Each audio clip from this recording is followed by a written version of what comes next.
It's T, and today I wanted to talk to you guys about the Lightning OTF. This is probably the best value for money OTF you're going to find on the market today. Of course, it's a China knife, but it's not pretending to be anything it's not.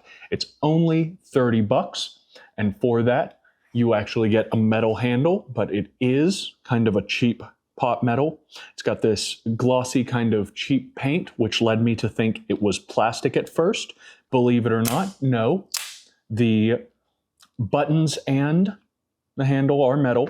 The clip is not a deep carry, but it's a tip down and is plenty comfortable. The offset here really doesn't lend itself to any uncomfortability or any issues. The blade is kind of I think it's a PVD coated kind of silver you can see here because it's not brushed or stone washed, but I like the finish on it.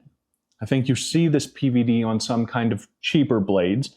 It uses a 440 blade steel, which is very soft, so let's not get that twisted up. It's a cheap steel, but there's not much else you're going to expect for a knife for 30 bucks. You'll get 440 if you pay 30 bucks for a slip joint traditional knife. The action is very good. I've only had one misfire in my time using this. Plenty comfortable. It's easy to fire because the spring is under tension, unlike the Microtech models, which are harder to fire because you have to tension the spring every time. And in case you have any worries about that spring staying under constant tension, well, there have been some studies that say that springs that are kept under tension or springs that are kept not in tension actually receive a very comparable amount of wear. It's only when they are repeatedly tensed and untensed that they receive the most wear and begin to run the risk of snapping. So let's go back to the blade for a second. I talked about the finish, but let's talk about the grind and the sharpness. This one is a Tonto version. You can also get them in a black PVD coated. You can get a clip point, or I believe even a spear point as well. And you can also get them serrated. Speaking of options and styles, you can get the handle in plenty of different colors. Now back to that sharpness. For a knife that came right out of the box that's a very, very budget China model, it's not that bad sharpness-wise.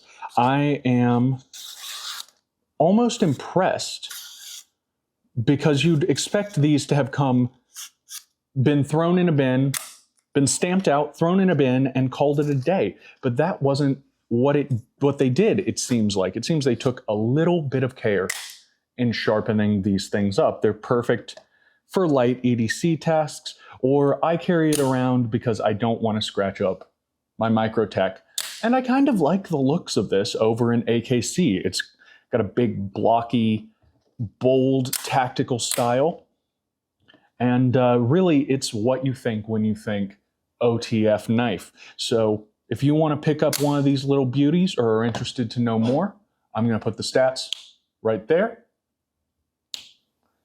And then, well, that's about all I have to say, guys. Y'all have a wonderful day. I've been me. You've been you. Peace.